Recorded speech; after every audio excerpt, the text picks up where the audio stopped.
Radian measure, degree measure complete, quadrant concept complete.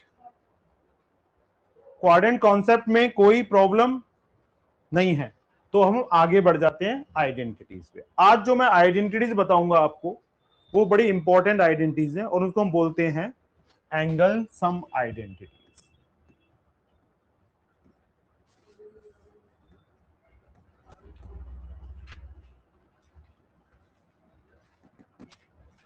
जब आप किसी भी एंगल को स्प्लिट कर पाए, बहुत सारे एंगल ऐसे हैं जिनकी वैल्यू आप नहीं जानते। जनरली आप वो कौन कौन से एंगल है जिनकी वैल्यू आप जानते हैं, सुन लीजिए।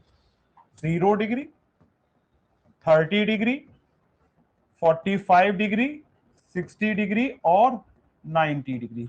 ये ही वो एंगल हैं जिनमें आप ट्रिग्नोमेट्रिक फंक्शन की वैल्यू जानते हैं। Sine 30 half, sine 60 √3/2, cos 60 half, cos 30 √3/2। ये वैल्यूज आप जानते हैं। अब मैं बोल रहा हूं कि बेटा साइन 15 निकाल दो, तो आपका छूटते जवाब क्या होगा? सर ऐसा तो आपने हमें कभी पढ़ाया ही नहीं, या किसी और सर ने भी नहीं पढ़ाया, तो फिर क्या करें, कैसे निकालें? निकालना तो है जब क्वेश्चन है। तो उसीलिए उन्होंने बनाया एंगल सम आइडेंटिटीज, और ये 8 आइडेंटिटीज है। नेक्स्ट क्लास में जब आप इन आइडेंटिटीज को रजिस्टर में मुझे लिख के दिखा दोगे तो मैं आगे बढ़ जाऊंगा। नहीं है तो बैठ के रट्टा मारना मेरे सामने। सबसे पहला फॉर्मूला, साइन ए प्लस बी। जब एंगल स्प्लिट हो जाए, कौन सी फॉर्म में? ए प्लस माइनस बी की फॉर्म में। आप एंगल को तोड़ पाए ए प्लस बी या ए माइनस बी की फॉर्म में, तो हम उसको एंगल सम आइडेंटिटीज बोलते हैं। क्लियर? अब इसका फॉर्मूला क्या होता है? Sign A cos B plus cos A sine B. Second, sign A minus B, sign A cos B minus cos A sine B. तीसरा बेटा, कॉस ए प्लस बी, तो इसका फॉर्मूला होता है हमारा cos A cos B minus sine A sine B. Cos A minus B, cos A cos B plus sine A sine B. Tan A plus B, tan A plus tan B, 1 minus tan A into ten B. फिर बेटा ten A minus B, तो हम इसको लिख देंगे ten A minus ten B 1 plus ten A into ten B.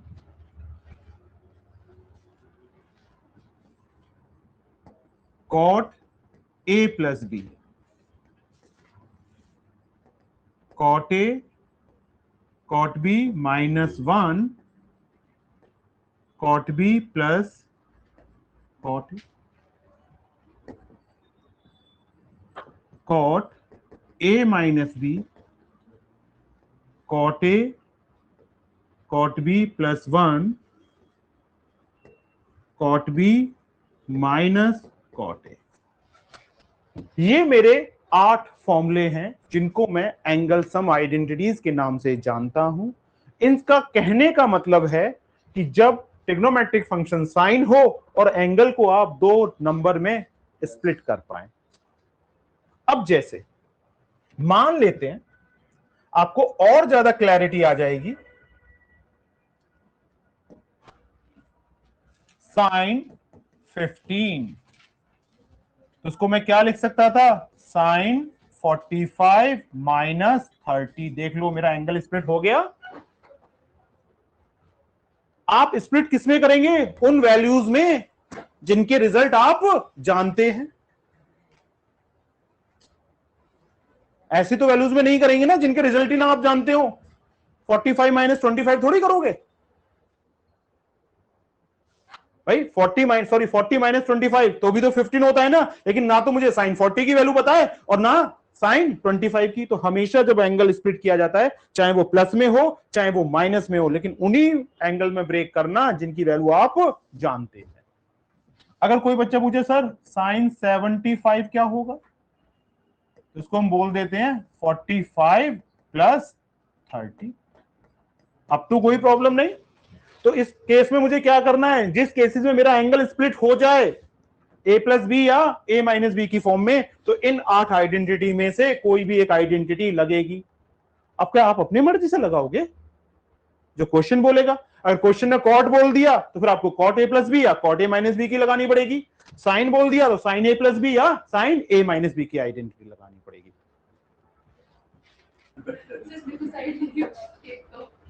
पहला question, sine square pi by 6 plus cos square pi by 3 plus minus ten square pi by 4। अब एक चीज को समझ लो,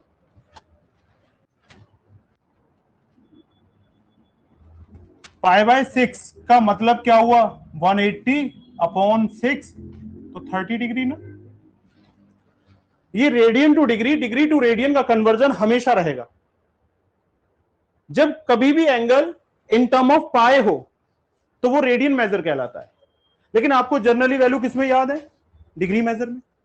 तो इनको बदल लीजिए या फिर याद कर लीजिए। पाई बाय 4 का मतलब क्या हुआ? 180 अपॉन 4 तो ये 45 डिग्री। और पाई बाय 3 का क्या मतलब हुआ बेटा? 180 अपॉन 3 तो ये 60 डिग्री। और बेटा पाई बाय 2 का क्या मतलब हुआ? 180 अपॉन 2 तो ये 90 डिग्री। तो मैं पाई बाय 6 को दिमाग में क्या लेके चलूंगा? 30 डिग्री। जब कभी भी ऐसी सिचुएशन आए तो पाई की वैल्यू 180 डाल देना, सिंप्लीफाई करोगे, क्वेश्चन किसमें रिड्यूस हो जाएगा? डिग्री मेजर में रिड्यूस हो जाएगा। यहां पे कितना दे रखा है बेटा? Pi by 6। पाई बाय 6 का मतलब, और साइन 30 की वैल्यू 1/2 और स्क्वायर भी है ना, प्लस पाई बाय 3 का मतलब 60 डिग्री। पाई बाय 3 का मतलब 60 डिग्री और cos 60 की वैल्यू हाफ, और स्क्वायर होने की वजह से स्क्वायर भी कर दिए, minus 10 pi by 4। Pi by 4 का मतलब, और 45 का मतलब 1045, और 1045 की वैल्यू 1 का स्क्वायर। तो ये आ गया बेटा 1/4 प्लस 1/4 माइनस 1। एलसीएम कितना आया मेरा? तो ये 1 प्लस 1 माइनस 4, तो ये 2 माइनस 4 अपॉन 4, तो ये -2/4, तो ये -1/2 equal to are.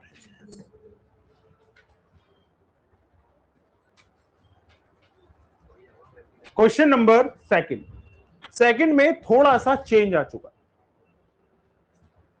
Pi by 6 का मतलब 30 डिग्री, पाई बाय 3 का मतलब 60 डिग्री, लेकिन यहां पे 7 पाई बाय 6 आ। ढंग से समझना, नहीं तो फिर आपको लॉन्ग रूट से जाना पड़ेगा। क्या दे रखा था यहां पे? 7 पाई बाय 6। मैंने देखा न्यूमरेटर 1 यूनिट ग्रेटर है देन डिनोमिनेटर, है या नहीं है? न्यूमरेटर डिनोमिनेटर से 1 यूनिट बड़ा है, तो जब भी न्यूमरेटर डिनोमिनेटर से 1 यूनिट बड़ा होगा तो ये मेरा जो स्प्लिट होगा ये पाई प्लस पाई बाय 6, मतलब एंगल मेरा 180 प्लस थीटा की फॉर्म में स्प्लिट होगा। पाई का मतलब कितना होता है? 180 डिग्री। एलसीएम लेना जरा, क्या आ रहा है यहां पे? तो ये कितना हो गया? 6 पाई प्लस 1 पाई, तो 7 पाई बाय 6 आया या नहीं आया? तो जब कभी भी न्यूमरेटर डिनोमिनेटर से 1 यूनिट बड़ा होगा तो एंगल का ब्रेक 180 प्लस थीटा होगा। और अगर ये छोटा होता तो? अब देख लो, न्यूमरेटर डिनोमिनेटर से 1 यूनिट छोटा है तो ये किसमें स्प्लिट होगा? 180 माइनस थीटा की फॉर्म में स्प्लिट होगा। एलसीएम लेके देख लो। एलसीएम लिया तो कितना आया बेटा मेरा, ये 6 और ये 6 पाई माइनस 1 पाई, तो ये कितना आ गया 5 पाई बाय 6 आ गया। और अगर ऐसे करने में प्रॉब्लम आ रही है तो उसका भी इलाज है मेरे पास, 7/6 और पाई का मतलब कितना होता है बेटा, ये कितना हो गया 6 से काटा तो 30 और 210, और 210 को कैसे स्प्लिट कर सकते थे हम, बात तो वहीं पहुंच गई ना, बात वहीं पहुंच गई, या प्रॉब्लम है किसी को। और 180 प्लस थीटा कौन से क्वाड्रेंट का एंगल है, थर्ड का, और 180 में करस्पॉन्डिंग चेंज होता है क्या, नहीं, और थर्ड क्वाड्रेंट में कॉसेक नेगेटिव होता है। तीन चीजों का ध्यान रखना है, क्वाड्रेंट कॉन्सेप्ट इसलिए इंपॉर्टेंट था।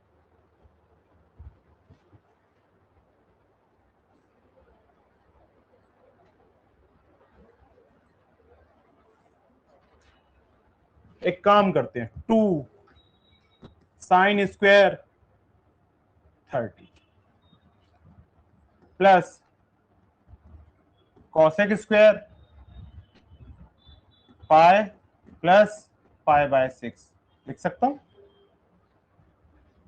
इनटू कॉस स्क्वायर 60, साइन 30 का फॉर्मूला वैल्यू 1/2 का स्क्वायर प्लस, इसका मतलब क्या हो गया देखना जरा, कॉसेक स्क्वायर 180 प्लस 30 और ये cos 60 का मतलब 1/2 का स्क्वायर, ये क्या आ गया 180 प्लस थीटा, 180 प्लस थीटा कौन से क्वाड्रेंट का होता है बेटा, थर्ड का, और जब भी पहली वैल्यू 180 हो 360 हो तो करस्पॉन्डिंग चेंज नहीं होते, कॉसेक कॉसेक ही रहेगा। लेकिन थर्ड क्वाड्रेंट में देख लो ASTC क्या कहता है, ASTC थर्ड क्वाड्रेंट में पॉजिटिव कौन होता है, tan, और tan का रेसिप्रोकल, और tan का रेसिप्रोकल कौन होता है, cos। तो मनस्वी थर्ड क्वाड्रेंट में कॉसेक पॉजिटिव नहीं होगा, तो क्या किया मैंने 2 इंटू 1/4 प्लस, तो ये माइनस कॉसेक 30 और स्क्वायर ये रहा ना स्क्वायर, ट्रिग्नोमेट्रिक फंक्शन का पावर कैसे लिखी जाती है आपको अच्छी तरह से पता है, और ये कितना हो गया इंटू 1/4, ये 1/2 प्लस, बताइए कॉसेक 30 साइन 30 कितना होता है हाफ, और साइन 30 का उल्टा कर दूं तो 2, ये कितना हो गया -2 का स्क्वायर इंटू 1/4, तो ये 1/2 प्लस 4/4, तो ये 1/2 प्लस 1, तो ये 3/2 और इक्वल टू RHS। ये लो, अब ये देखो कॉट स्क्वायर 30 लिख दूं या नहीं लिख सकता, plus cosec 5 into 180/6 plus tan square 30। Cot 30 की वैल्यू पता है आप लोगों को या नहीं पता, tan 30 की तो पता होगी, कितनी होती है tan 30 की, tan 30 1/√3, तो बेटा cot 30 कितना होगा √3, तो यहां पे क्या आ गया √3 का स्क्वायर प्लस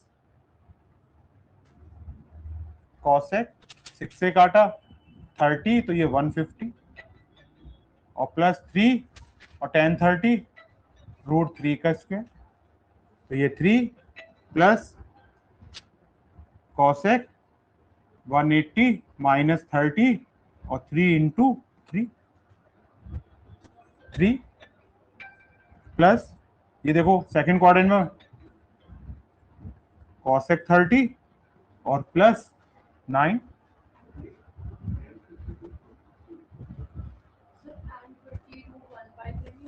एक मिनट वही देख रहा हूं कुछ गड़बड़ हो रही है, ये लो यहाँ पे गड़बड़ हो रही है, ये 1/√3 का स्क्वायर, तो 3 इंटू 1/3, 3 से 3 कट गया, तो ये क्या आ गया बेटा 1 आ गया, तो ये 3 प्लस ये 2 plus 1 equal to 6 equal to RHS। अब ये लीजिए question number 4, 2 sine square 3 into 180/4 plus 2 cos square 180/4। मुझे ये वैल्यू याद है बेटा, π/4 कितना होता है, π/6 कितना होता है। आपको जितना टाइम लग रहा है उतना टाइम लगेगा ही लगेगा। 2 sec स्क्वायर 180/3, जो कट सकता है काट लीजिए। साइन स्क्वायर इससे कट गया ये 45 टाइम्स, तो ये 135 प्लस 2 कॉस स्क्वायर ये 45 और प्लस 2 सेक स्क्वायर और ये 60। 135 एंगल 90 से बड़ा है। जब भी एंगल 90 से बड़ा होगा आप स्प्लिट करोगे। कैसे स्प्लिट करोगे? 2 साइन स्क्वायर 180 माइनस 45 लिख सकता हूं या नहीं लिख सकता, प्लस 2 cos 45 की वैल्यू याद है, cos 45 की वैल्यू बेटा 1/√2 का होल स्क्वायर प्लस 2 sec 30 कितना होता है, cos 30 की वैल्यू कितनी होती है, हाफ, तो sec 30 की वैल्यू कितनी हो जाएगी 2। ये लो, ये 2 साइन स्क्वायर। बताइए बेटा ये कौन से क्वाड्रेंट का एंगल है, सेकंड का। करस्पॉन्डिंग चेंज नहीं होगा क्योंकि 180 आ रहा है और सेकंड में साइन पॉजिटिव होता है, तो उसको क्या लिख दिया, sine 45 plus 2 into 1/2 plus 2 into 4, 2 1/√2 का स्क्वायर, 2 से 2 कट गया, plus 1 plus 8, 2 into 1/2 plus 1 plus 8, 2 से 2 कट गया, 1 प्लस 1 प्लस 8 इक्वल टू 10। ये लो, एक मिनट, ये लीजिए साइन 75। क्या मुझे पता है साइन 75 की वैल्यू कितनी होती है? नहीं, तो इसको स्प्लिट कर दो और ऐसे दो एंगल में स्प्लिट करना जिनकी वैल्यू आप जानते हो। तो 15 की वैल्यू तो आप बहुत अच्छी तरह से जानते होंगे, 45 प्लस 30। ये कौन सी फॉर्म बन गई बेटा, साइन a प्लस बी, और साइन a प्लस बी का फॉर्मूला क्या था, sine a cos B plus cos A. और मेरे माइंड में जो पहला एंगल है ये a रहेगा और दूसरा एंगल b रहेगा। हाँ, साइन 45 कॉस 30, देख लो b 30 है ना, प्लस cos 45 साइन 30।